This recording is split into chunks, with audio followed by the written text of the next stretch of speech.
Good evening, guys. So let's record some thoughts.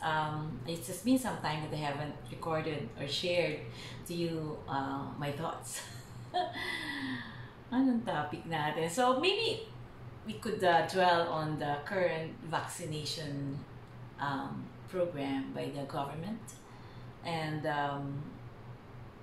how it is, the choice of the vaccine, the resistance of the others, some spreading rumors about the repercussions of taking either Pfizer. Ang pinagtataka ko lang, lahat may negative, no? Pfizer, Moderna, AstraZeneca, Sinovac. So, lahat sila may negative. So, but then, hindi natin naman fino-focus yung positive, di ba? Ako, I always look at on the positive side. I've been through a lot and I always make it a point to focus on the positive side. Sabi nga ng isang expert from PGH, Dr. Saldana, I don't know if she Edsel Saldana.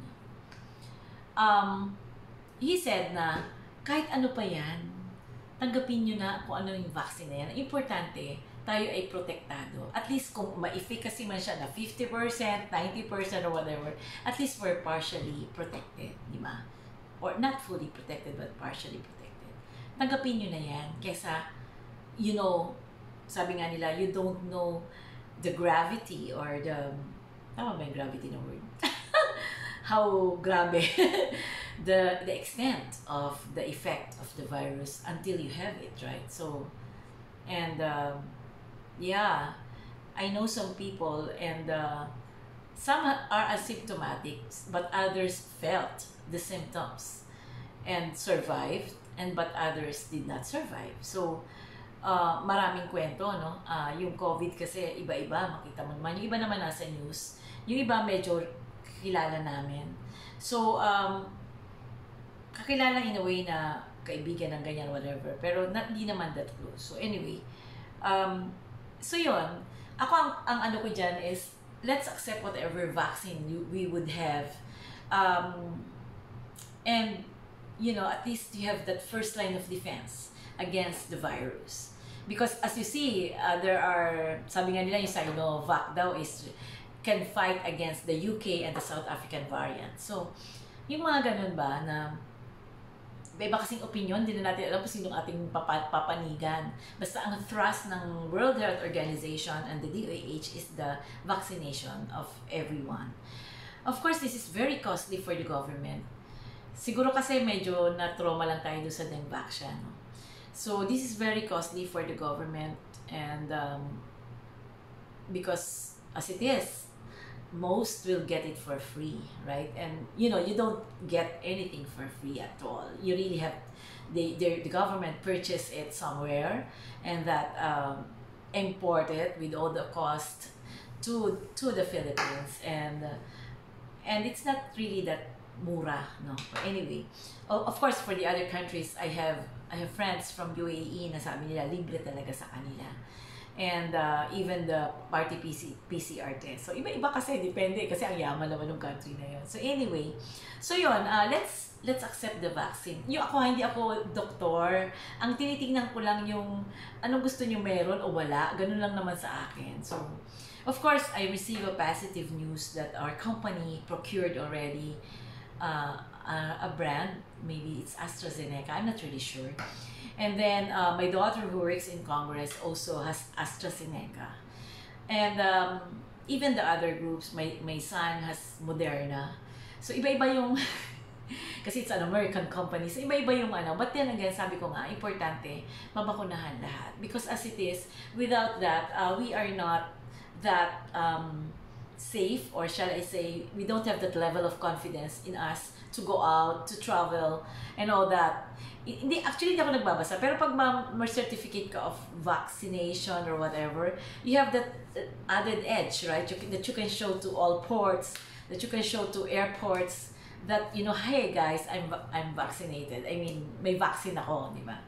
So yun, it's not something to brag about naman. No, it should not be. It's a protection for yourself. And at least also a sense of responsibility to the people that you would get into contact with, right? So, yun ang take ko. Take the vaccine no matter what it is. And lalo pa kung libre, my gosh, magpasalamat naman tayo. Alam ko, the cost is how much ba? 3,500 something. So yun, actually mura na yun. If you see the other vaccines naman, hindi naman ganun kamura, di ba? The you know the yung the flu vaccine more or less pareho, pero yung mga ibang cervix whatever vaccine, meron ba ganun? Basta anyway, basta meron ganun, is mahal, di ba? So yung 3.5 is napakamura. You can just imagine the research and development that goes with it. And you know, this pharmaceutical companies don't want naman to make palpak of their particular research on how to develop that vaccine. And they develop it very, very fast considering from the time of the pandemic in March, right? So, yun, and that hopefully after the vaccination, everything will be normal. Everything, we can move along.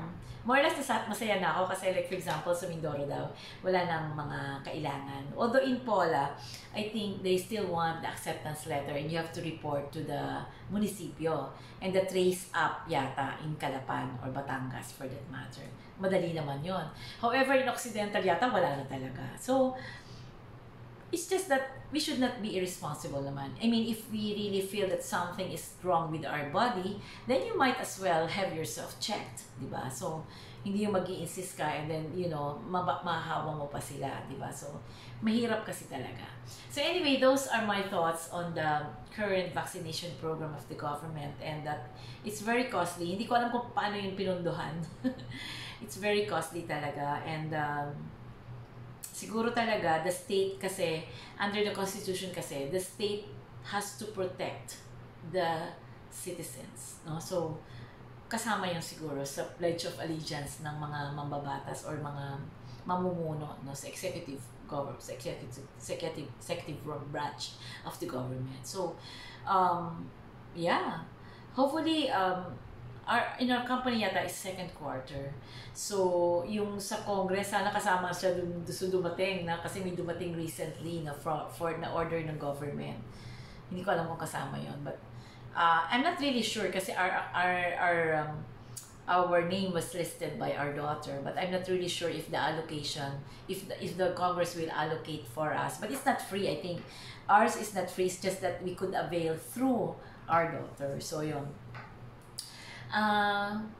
This pandemic, it is a lot of lessons for us, no? That it's not necessarily a bullet that would kill people. That it's not necessarily wars that would kill people, di ba? En masse. Hindi naman en masse, kundi in many numbers, no? So we just have to take the lessons from this pandemic. Of course, marami din namang positive dun sa pandemic. Like ngayon pag nagbiyahe ako, ang dami na traffic na, di ba? Ay samantalang nung nagre-report ako dito early in June, ay parang sarili mo yung daan. So yun, at the same time, people now realize the value of saving, the value of having emergency fund, the value of mag-plant ka na lang kasi natutuwa ako sa mga horticulturists na kumikita ngayon dahil nga nauso ang plantitas and plantitos, no? So natutuwa ako doon and yun, natutunan natin na i-focus kung saan talaga, ano ang talagang mahalaga sa atin. At na yun pala, pwede naman pala tayong magtrabaho sa bahay, no?